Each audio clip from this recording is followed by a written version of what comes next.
ಕೇಳಬೇಕು. ಮಾನ್ಯ ಅಧ್ಯಕ್ಷ, ಉತ್ತರ ನನಗಾಗಿದೆ. ಮಾನ್ಯ ಅಧ್ಯಕ್ಷರೇ ಉತ್ತರ ಒದಗಿಸಿದ್ದಾರೆ. ನನ್ನ ಕ್ಷೇತ್ರದಲ್ಲಿ ಸುಮಾರು ಎಕರೆ ವಕ್ಫ್ ಪ್ರಾಪರ್ಟಿ ಇದೆ.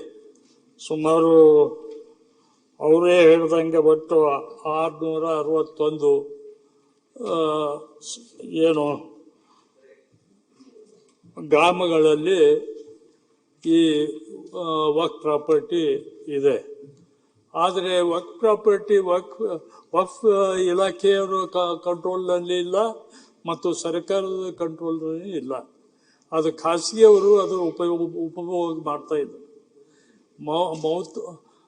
ಏನು ಮೊತವಲ್ಲಿ ಅಂಥೇಳಿ ಅವರು ಅದನ್ನು ಉಪಯೋಗ ಮಾಡಿ ಮತ್ತೊಬ್ಬರಿಗೆ ಮಾರಾಟ ಮಾಡ್ತಾ ಇದ್ದಾರೆ. ಅದಕ್ಕೆ ನಿಯಂತ್ರಣ. ಎಷ್ಟೋ ಸರ್ಕಾರಿ ಕಟ್ಟಡಗಳು ವಕ್ಫ್ ಪ್ರಾಪರ್ಟಿಯಲ್ಲಿ ಬರ್ತಾ ಇದ್ದಾವೆ. ಈಗ ಮತ್ತೆ ಅದಕ್ಕೆ ತೆರವುಗೊಳಿಸಿ ಕಟ್ಟಬೇಕಾದರೂ ಕೂಡ ನಮಗೆ ಪರ್ಮಿಷನ್ ಸಿಗ್ತಾ ಇಲ್ಲ. ಅದಕ್ಕೆ ಅದು ಏನಾದರೂ ಒಂದು ಇತ್ಯರ್ಥ ಮಾಡಬೇಕು. ಯಾಕಂದರೆ ನಮ್ಮ ಅಫ್ಜಲ್ಪುರ್ ಟೌನ್ ಸುತ್ತಲೂ ಎಲ್ಲ ವಕ್ಫ್ ಪ್ರಾಪರ್ಟಿ ಅಂತ ಬರ್ತಾ ಇದೆ. ಅಲ್ಲಿ ಏನೂ ಕಾರ್ಯಕ್ರಮ ತೆಗೆದುಕೊಳ್ಳುವ ಪರಿಸ್ಥಿತಿಯಲ್ಲಿ ನಾವಿಲ್ಲ. ಸರ್ಕಾರದ ಎಷ್ಟೋ ಕಟ್ಟಡಗಳು ಬಂದರೂ ಕೂಡ ನಾವು ಖಾಸಗಿ ಜಮೀನಿಗೆ ಹೋಗಬೇಕಾಗುತ್ತದೆ ಖರೀದಿ ಮಾಡಲಿಕ್ಕೆ. ಅದಕ್ಕಾಗಿ ದಯವಿಟ್ಟು ಈ ಸಮಸ್ಯೆಯನ್ನು ಬಗೆಹರಿಸಬೇಕು ಅಂತೇಳಿ ನಾವು ಮಾನ್ಯ ವಕ್ಫ್ ಮತ್ತು ನಮ್ಮ ವಸತಿ ಸಚಿವರಿಗೆ ಕೇಳಿ ಬಯಸ್ತಾ ಇದ್ದೇವೆ. ಸನ್ಮಾನ್ಯ ಅಧ್ಯಕ್ಷ, ಅವ್ರ ಕ್ಷೇತ್ರದಲ್ಲಿ ಟೋಟಲ್ 566 ಪ್ರಾಪರ್ಟಿ ಇದೆ. ಅವ್ರು ಹೇಳ್ತಾರೆ ಸರಿನೇ, ಎಲ್ಲ ವಕ್ಫ್ ಪ್ರಾಪರ್ಟಿಯಲ್ಲಿ ಭಾಳಷ್ಟು ಎನ್ಕ್ರೋಚ್ಮೆಂಟ್ ಆಗಿರೋದು ಇವ್ರ ಕ್ಷೇತ್ರದಲ್ಲಿ ಭಾಳ ಕಡಿಮೆ ಇದೆ. 30 ಎನ್ಕ್ರೋಚ್ಮೆಂಟ್ ಆಗಿದ್ದು, 23 ನಾವು ಪೊಸಿಷನನ್ನು ತೊಗೊಂಡಿದ್ದೀವಿ. ಇನ್ನು 7 ಕೇಸನ್ನು ನಡೀತಾ ಇದೆ. ಅದಾದ್ರೂ ಬೇಕಾನು ಅದನ್ನು ನಮ್ಮ ಪರ ಮಾಡ್ಕೊಳ್ತೀನಿ. ಇಲ್ಲೇ ಇಲ್ಲ, ಇಡೀ ರಾಜ್ಯದಲ್ಲಿ ತಮಗೆಲ್ಲ ಗೊತ್ತಿದ್ದಂಗೆ ನಮ್ಮ ವಕ್ಫ್ ಪ್ರಾಪರ್ಟಿ ಇರೋದು 1,12,860 ಎಕರೆ ಟೋಟಲ್ ಇರೋದು ಸನ್ಮಾನ್ಯ ಅಧ್ಯಕ್ಷರೇ. ಅದ್ರಲ್ಲಿ ನಮ್ಮ ಕೈಲಿರೋದೇ 20,054 ಮಾತ್ರ ನಮ್ಮ ಕೈಲಿರೋದು. ಎಲ್ಲ ಎನ್ಕ್ರೋಚ್ ಭಾಳಷ್ಟು 17,969 ಎಕರೆ ಎನ್ಕ್ರೋಚ್ಮೆಂಟ್ ಆಗಿದೆ. ಆಮೇಲೆ ಇಮಾಮ್ ಅಬಾಷನ್ ಲ್ಯಾಂಡಲ್ಲಿ 47,263 ಎಕರೆ ಹೋಗಿದೆ. ಲ್ಯಾಂಡ್ ರಿಫಾರ್ಮ್ ಆ್ಯಕ್ಟಲ್ಲಿ 23,627 ಎಕರೆ ಆಗಿದೆ. ಹಾಗಾಗಿ ನಮ್ಮ ಸರ್ಕಾರ ಬಂದಾದ್ಮೇಲೆ, ನಾನು ಮಂತ್ರಿ ಆದಮೇಲೆ ಅದಕ್ಕಂತಾನೆ ಇಲ್ಲಿ ಎಲ್ಲಿರಲಿ ಇಡೀ ರಾಜ್ಯದಲ್ಲಿ ಎಲ್ಲೆಲ್ಲಿ ಎನ್ಕ್ರೋಚ್ಮೆಂಟ್ ಆಗಿದೆ ಆ ಎನ್ಕ್ರೋಚ್ಮೆಂಟ್ನ ತೆಗಿಬೇಕಂತ ನಾನು ವಕ್ಫ್ ಅದಾಲತ್ ಮಾಡಿದೆ. ನಮ್ಮ ಅಶೋಕನ ಕೇಳಿಸ್ಕೊಳ್ಬೇಕಿದ್ದು. ಈಗ ಅವ್ರು ಹೇಳ್ತಾ ಇರೋದು ಪ್ರಶ್ನೆಗೆ ನಿಮ್ಗೆ ಹೇಳ್ತಾ ಇರೋದು ಪ್ರಶ್ನೆ. ನಾನು ವಕ್ಫ್ ಅದಾಲತ್ ಮಾಡಿದ ಕಾರಣ ಏನಕ್ಕಂದ್ರೆ ವಿರೋಧ ಪಕ್ಷದ ನಾಯಕ ಇದ್ದೀರಾ, ಎಲ್ಲ ಬಿಜೆಪಿ ಮುಖಂಡರು ಇದ್ದೀರಾ.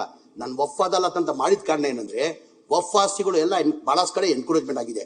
ಟೋಟಲ್ ನಮ್ಮ ವಕ್ಫ್ ಆಸ್ತಿ ಇರೋದು 1,12,860 ಎಕರೆ.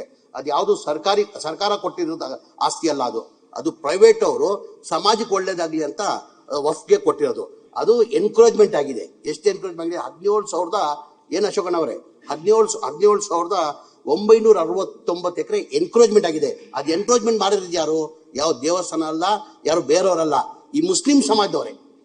ಈಗ ಅಫ್ಜಲ್ಪುರಲ್ಲೂ ಎನ್ಕ್ರೋಚ್ಮೆಂಟ್ ಏನು ಮಾಡ್ಕೊಂಡಿದ್ದಾರೆ 30 ಪ್ರಾಪರ್ಟಿದಲ್ಲಿ, ಅದು ಬೇರೆಯವ್ರು ಯಾರು ಇಲ್ಲ, ಮುಸ್ಲಿಂ ಅವರೇ ಎನ್ಕ್ರೋಚ್ಮೆಂಟ್. ಆ ಎನ್ಕ್ರೋಚ್ಮೆಂಟ್ ತೆಗಿಬೇಕಂತಾನೆ ನಾನು ವಕ್ಫ್ ಅದಾಲತ್ ಅಂತ ಮಾಡಿದ್ದೆ. ತಾವು ಅದಕ್ಕೆ ದೊಡ್ಡ ಬೆಲ್ಗಾಲಮಲ್ಲಿ ರಂಭ ಮಾಡಿದ್ದೆ. ಅದೇ ಇಲ್ಲ ಹೇಳ್ತಾ ಇರೋದು ಪ್ರಶ್ನೆ, ಹೇಳ್ತಾ ಇರೋದು ಅದು ಮಾಡಿದ ಹಿನ್ನೆಲೆ ನಾನು ಹೇಳ್ತಾ ಇರೋದು ಸನ್ಮಾನ್ಯ ಅಧ್ಯಕ್ಷರೇ.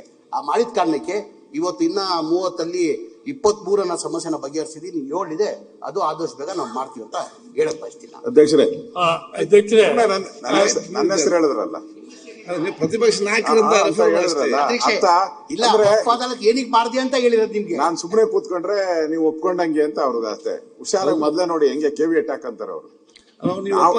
ಒಪ್ಪದೇನವ್ರು ಎಲ್ಲಿಲ್ಲ ಇಲ್ಲ, ನನ್ ಕಾರಣ ಯಾವ್ದಕ್ಕೋಸ್ಕರ ಹೇಳೋ ಅವಶ್ಯಕತೆ ಇಲ್ಲ. ನಾನು ಸುಮ್ಮನೆ ಕೂತ್ಕೊಂಡ್ರೆ ಅಕ್ಸೆಪ್ಟೆಡ್ ಅಂತಾನೆ ಅರ್ಥ ಅವ್ರದ್ದು.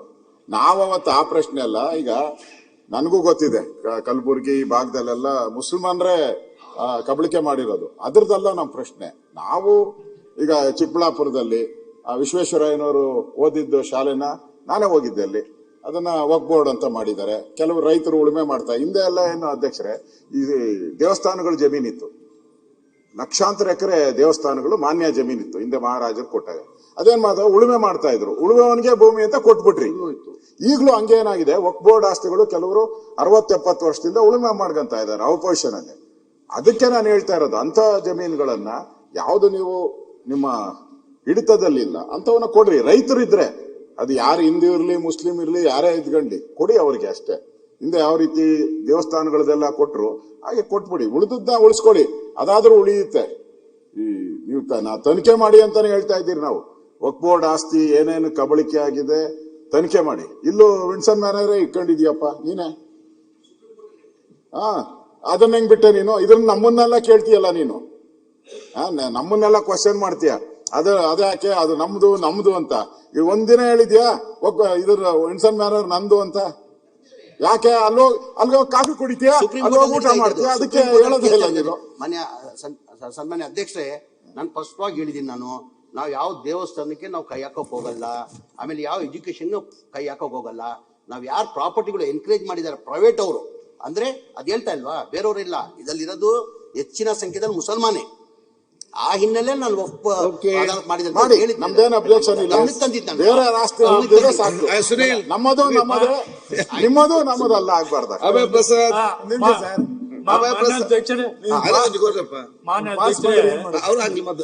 ಈಗ ಸರ್ಕಾರಿ ಬಿಲ್ಡಿಂಗ್ ಪ್ರಾಪರ್ಟಿ ಅಂತ ಬರ್ತಾ ಇದೆ, ಅದಕ್ಕೇನು ಕ್ರಮ ತಗೋತೀರಿ? ಅಲ್ಲಿ ಡೆವಲಪ್ಮೆಂಟ್ ಮಾಡಕ್ಕೆ ಸಾಧ್ಯನೇ ಆಗ್ತಾ ಇಲ್ಲ. ಮುತುವಲ್ಲಿಗಳ ಹತ್ರ ಅದು ನಮ್ಮ ಆಸ್ತಿ ಇದೆ ಅಂತೇಳಿ ಎಲ್ಲೋ ಹಿಂದೇನೋ ಕೊಟ್ಟಿರ್ಬೋದು, ಆದ್ರೆ ಸರ್ಕಾರಿ ಕೆಲಸಕ್ಕೆ ಕೊಟ್ಟಿದ್ದಾರೆ. ಸ್ಪೆಸಿಫಿಕ್ ಕೇಸ್ ತರಿಸಿ ನೋಡ್ತೀನಿ ಸರ್. ನಾನು ಅಧ್ಯಕ್ಷ ಯಾವ ವಿಚಾರ ಬರೆದು ಕೊಟ್ರಿ? ಬರ್ದು ಕೊಡ್ತೇನೆ. 17,900 ಚಿಲ್ಲರೆ ಎಕರೆದಲ್ಲಿ ಅಲ್ಲ ಸರ್ಕಾರ ಸ್ಪೆಸಿಫಿಕ್ ಕೇಸ್ ಯಾವ್ದು ಅಫ್ಜಲ್ಪುರ್ ನೋಡ್ತೀನಿ. ತನ್ವೀರ್